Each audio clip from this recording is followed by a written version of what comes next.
Good day, everyone. So today I would like to talk to you about understanding the roots of abandonment fears. A lot of people these days seem to have more anxiety in relationships and a fear of being rejected or abandoned. And unfortunately, this causes quite a bit of strife in relationships sometimes. Understanding the roots of abandonment fears is crucial for addressing and healing these concerns. So, here are three important things to consider when exploring the origins of your fears of abandonment. One, early childhood experiences. Abandonment fears often stem from your childhood, particularly from relationships with primary caregivers, such as your parents or whoever your guardians were. If a child experiences neglect, inconsistent caregiving, or emotional unavailability, they may internalize these experiences as fears of being abandoned. For example, a child who frequently experiences a caregiver's absence, neglect, or emotional withdrawal may grow up with a heightened sensitivity to the fear of being abandoned by others in adulthood.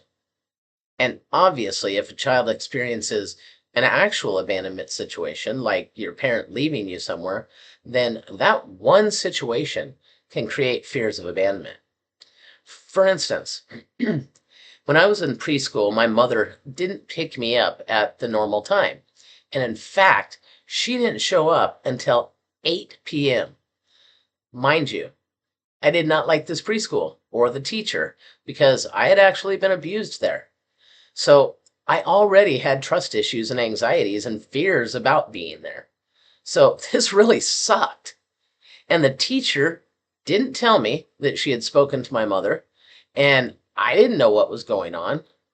In my little mind, I was afraid I would be stuck there forever, for the rest of my life, and I would never see my family again.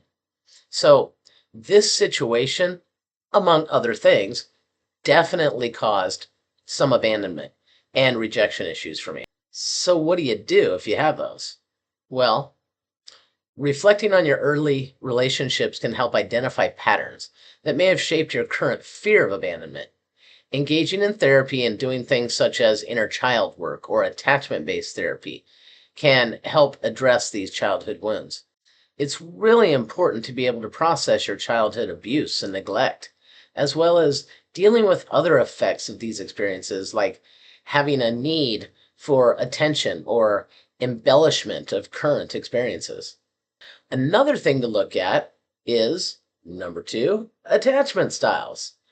Psychological research on attachment theory identifies different attachment styles that develop in childhood and influence your relationships in adulthood. People with anxious attachment are often more prone to abandonment fears due to their experiences of inconsistent caregiving, which just goes back to what I just talked to you about. So, an individual with an anxious attachment style might constantly worry about their partner leaving them or feeling rejected, even in situations where there's no indication of abandonment. So, what do you do?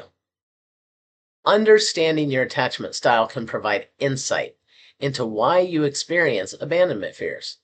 Working with a therapist to develop a more secure attachment style can help reduce these fears over time.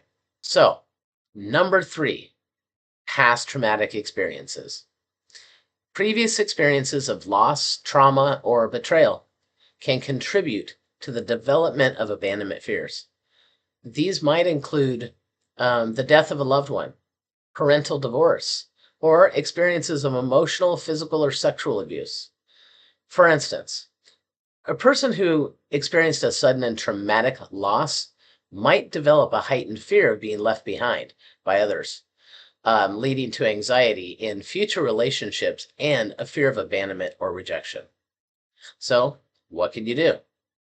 Acknowledging and processing past trauma through therapy, such as with trauma focused therapy or EMDR, can really help you to heal and reduce the emotional intensity of those abandonment fears. By exploring these key areas, early childhood experiences, attachment styles, and past traumas, you can better understand the origins of abandonment fears and work toward healthier emotional responses and more secure relationships. If you'd like to know more about some of these key areas, feel free to watch some of my other videos on attachment and trauma, even maybe the borderline personality disorder. And you might want to just start by watching this video right here on healing trauma.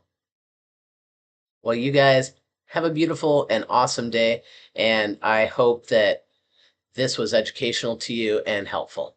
Thanks a lot.